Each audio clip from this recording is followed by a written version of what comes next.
لیکن آپ نے اس سے بچنا ہے۔ یہ تیسری وہ قسم ہے جس کے اوپر صبر ہوتا ہے۔ یہ وہ تین چیزیں ہیں جس کے اوپر انسان صبر کرتا ہے اور جس کے اوپر اس سے صبر مطلوب ہے۔ یہاں پر بھی وہی ہے، وَاسْتَعِینُوا بِالصَّبْرِ،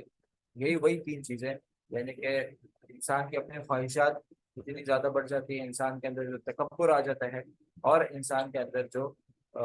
ایک ایک ایک ایک مرتبہ وہ اپنے آپ کے اندر محسوس کرتا ہے،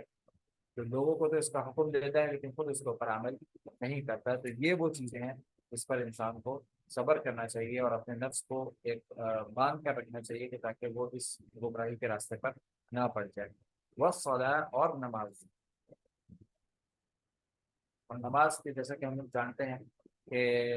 الگ الگ شریعتوں میں الگ الگ اوقات اور الگ الگ رکعات، عدد رکعات نماز کی فرض کی تھی اللہ رب العالمین نے۔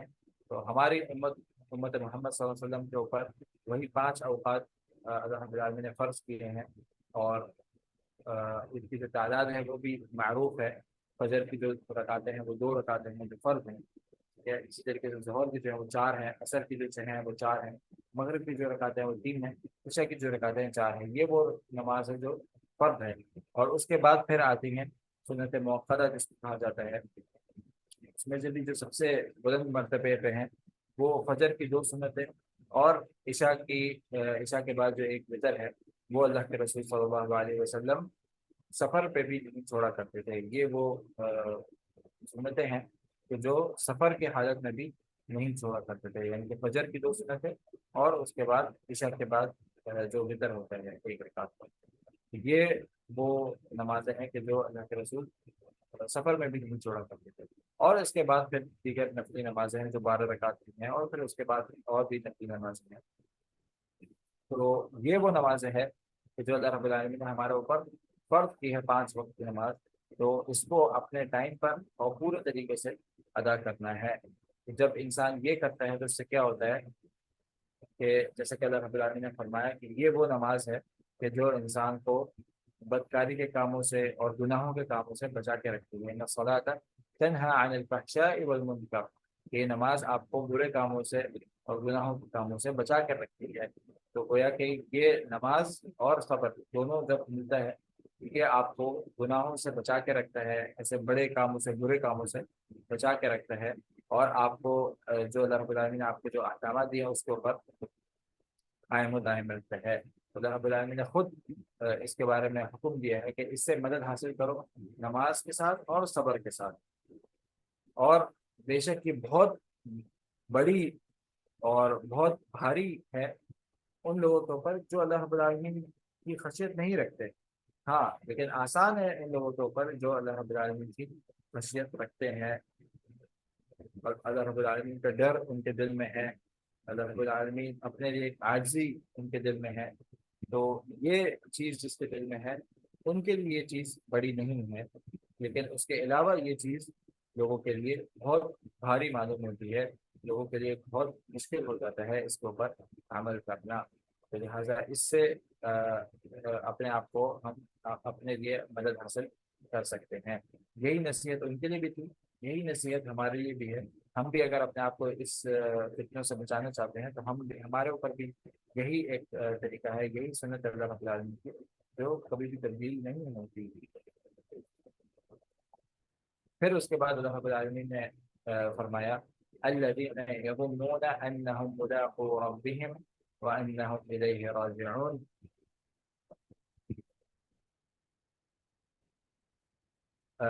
خاشعین کے بارے میں آیا، خاشعین کون ہوتے ہیں پھر اس کے بارے میں آگے آ رہا ہے۔ الذین یظنون، یہ وہ لوگ ہیں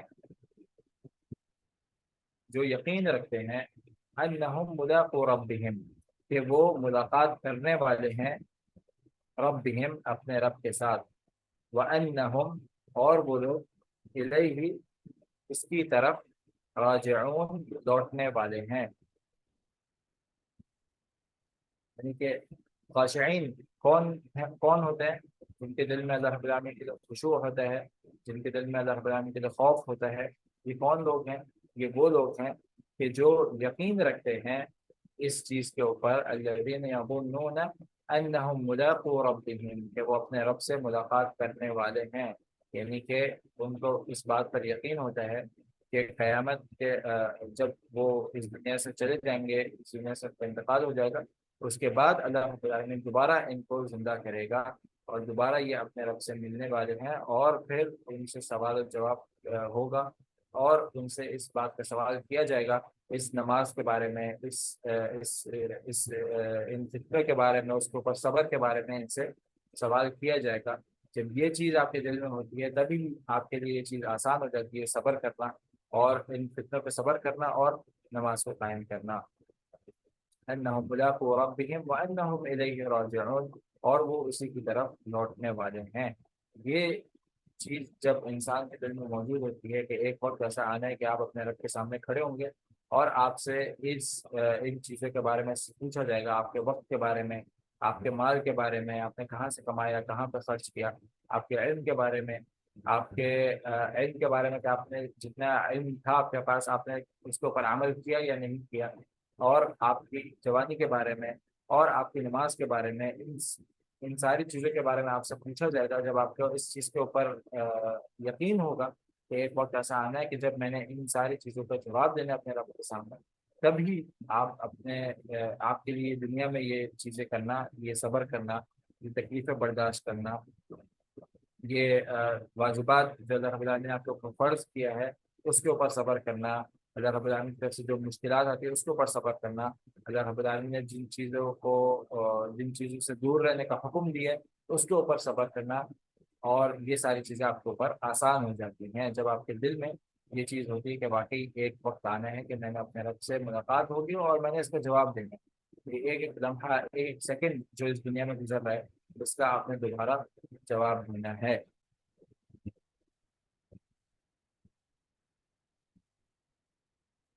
تو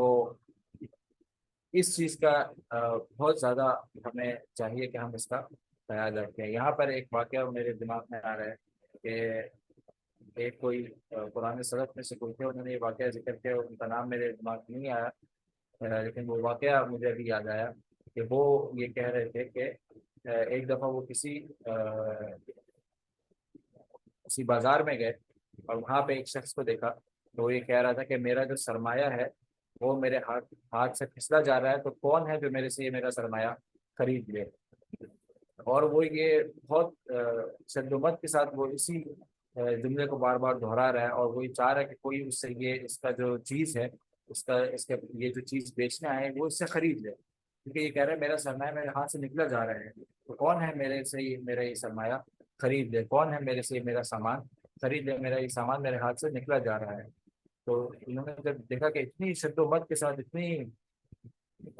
طاقت کے ساتھ جب وہ شخص یہی بات کو دہرا رہا ہے، تو انہوں نے دیکھا کہ کیا ہے اس کا ایسا سامان ہے جو اس کے ہاتھ سے نکلا جا رہا ہے، تو دیکھا کہ وہ برف کا کاروبار کر رہا تھا، برف کا۔ اور جیسا کہ برف جب وہ اگر اپنی جگہ سے نکال لی جائے تو وہ پھر پگھلنا شروع ہو جاتی ہے، اگر اس نے اس کو ٹائم پہ نہ بیچا تو وہ برف جو ہے وہ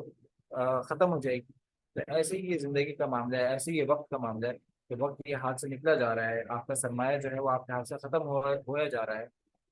اگر اسے صحیح ٹائم پہ فائدہ نہ اٹھایا گیا تو یہ ایک وقت آپ سے نکل جائے گا، اور جو وقت آپ کے ہاتھ سے نکل گیا، جو سیکنڈ آپ کے ہاتھ سے نکل گیا، اب وہ دوبارہ کبھی بھی لوٹ کر نہیں آئے گا۔ اور یہ کہ اس سیکنڈ کے بارے میں آپ سے قیامت کے دن لازمی سوال ہوگا کہ یہ وقت آپ کے پاس تھا، آپ نے اس وقت میں کیا کیا۔ تو اس لیے بہت زیادہ ضروری ہے کہ ہم بالکل بھی کمزور نہ پڑیں،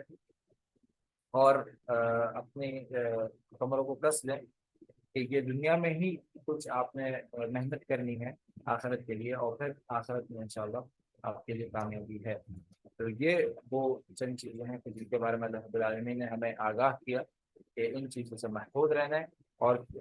اس کو محفوظ رہنے کا طریقہ کار کیا ہے وہ بھی آپ کو سامنے رکھ دیا، آپ کو سامنے بتا دیا۔ تو یہ دو چیزیں سے اگر آپ مدد حاصل کریں گے تو آپ ان چیزوں سے محفوظ رہ سکتے ہیں۔ یعنی کہ اگر آپ اس میں ملوث نہیں ہیں تو آپ اس سے محفوظ رہنا چاہتے ہیں، تب بھی آپ کے لیے یہی چیزیں، اگر اللہ نہ کرے آپ اس میں ملوث ہیں، ان جرائم میں آپ بھی ملوث ہیں، اور آپ اس سے باہر نکلنا چاہتے ہیں، باہر آنا چاہتے ہیں، تب بھی آپ کیسے مدد اختیار کر سکتے ہیں، کیسے آپ اپنے آپ کو اس سے باہر نکال سکتے ہیں؟ یہی دو چیزوں سے، صبر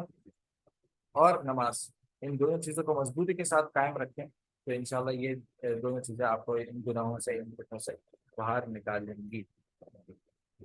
اور یہ وہ دو چیزیں ہیں کہ جو عمومی، اگر آپ کسی گناہ میں ہیں یا عمومی کسی فتنے میں بھی ہیں، ان کے علاوہ بھی تب بھی آپ یہی دو چیزوں سے آپ آ سکتے ہیں۔ یہ جو آیت ہے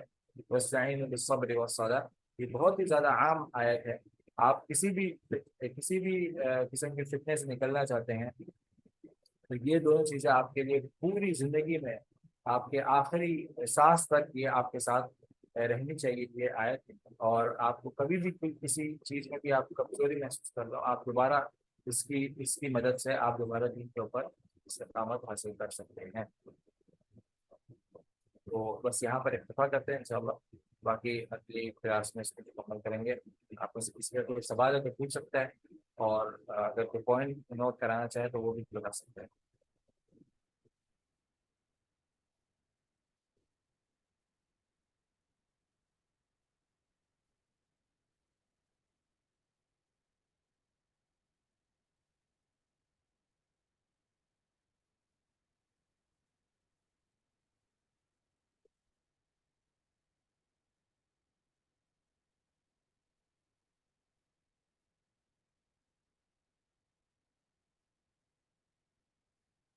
جی بالکل، یہ سوال ہے اگر کوئی مشکل یا پریشانی ہے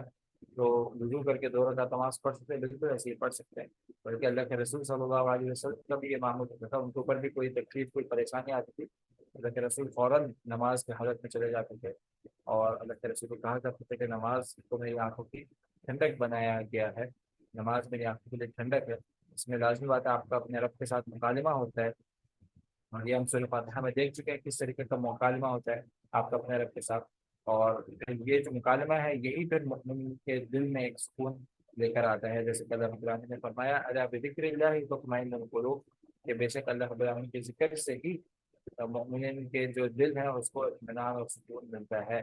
تو یہ جو اطمینان اور سکون ہے، یہ جو ذکر ہے، اس میں سب سے بہترین جو ذکر ہے وہ نماز ہے خود، اس میں آپ کا باقاعدہ مکالمہ ہوتا ہے اپنے رب کے ساتھ۔ تو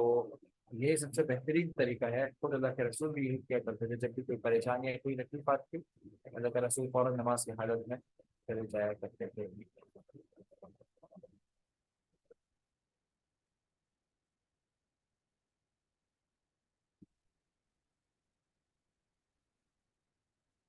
صبر اور برداشت میں کیا فرق ہے؟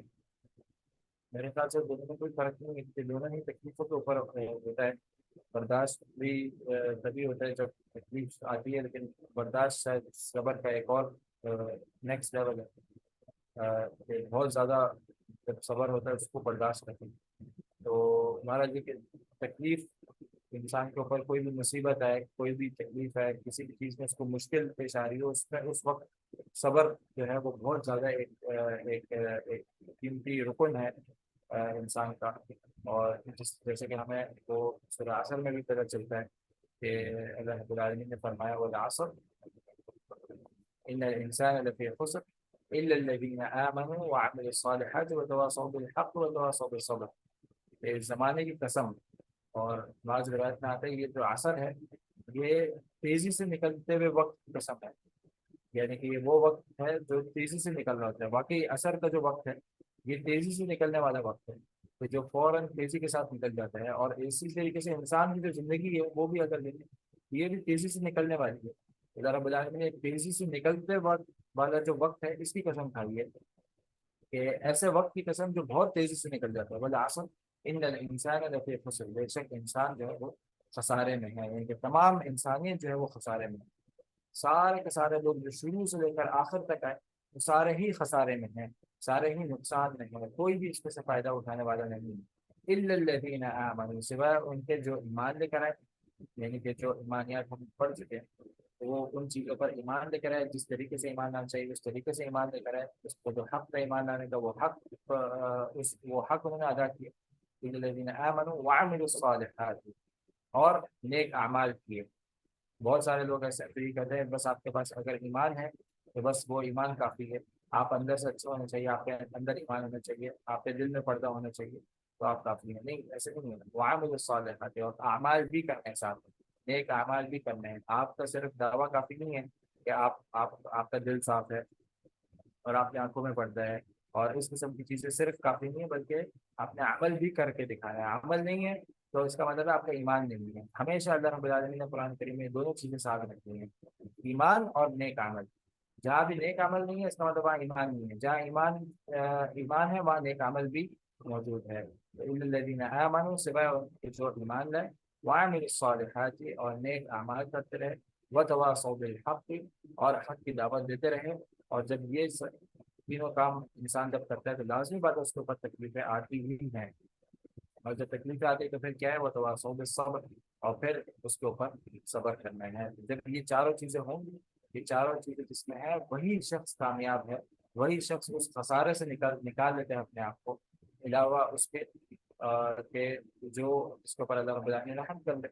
اور جو یہ نہیں کر پا رہا وہ اس تمام خسارے نہیں ہیں، وہ اپنے آپ کو ابھی تک اس خسارے سے نہیں نکال پائے، تو یہ اللہ رب العالمین نے جو زندگی دی ہے،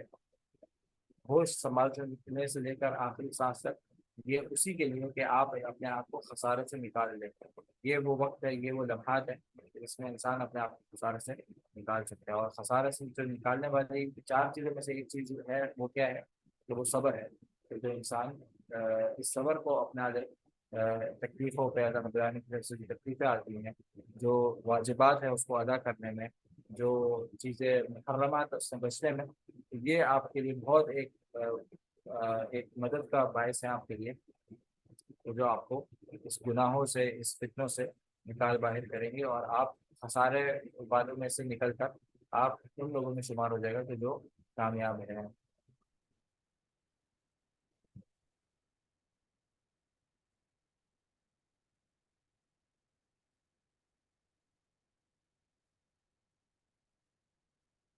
اور کسی کا کوئی سوال ہے؟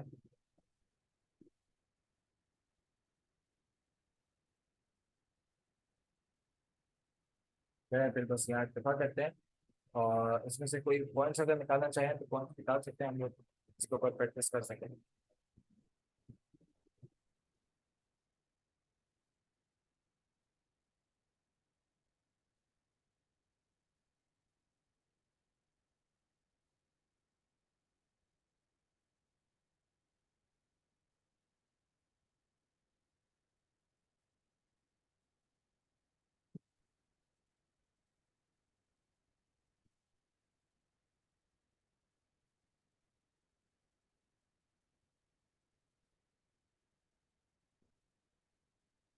جی بالکل، سب سے پہلے تو یہی ہے کہ جو ہم لوگ پڑھ چکے ہیں، سب سے پہلے یہ کہ لوگوں کو نیکی کی دعوت دینا، اور اس سے پہلے یہ کہ اس کے اوپر خود بھی عمل کرنا۔ دوسرا سب سے مین اس آج کے جو ہے وہ یہی ہے کہ صبر اور نماز کو بالکل اپنے ساتھ جوڑ کر رکھنا، اس کے اوپر صحیح طریقے سے توجہ دینا، اور اس کو سبب بنانا ہے۔ جب اس کے اوپر آپ پختہ ہو، جتنا زیادہ آپ اس کے اوپر پختہ ہوں گے اتنا زیادہ آپ ان فتنوں سے، ان گناہوں سے بچے رہیں گے۔ یہی وہ دو چیزیں ہیں کہ جو ہم اپنے پوائنٹس میں بھی لا سکتے ہیں، کہ اب اس کے اوپر اور زیادہ پابندی کرنی ہے، اور انشاءاللہ خدا سے دعا بھی کرنی ہے اگر خدا کے اور ہمارے بچے کو ان لوگوں سے محفوظ رکھے۔ تو بس یہاں پہ ختم کرتے ہیں، باقی انشاءاللہ یہ کلاس میں رب العالمین سے کیا میں سکون۔ السلام علیکم المرسلین والحمد للہ رب العالمین۔ جزاک اللہ خیر، السلام علیکم و رحمۃ اللہ وبرکاتہ۔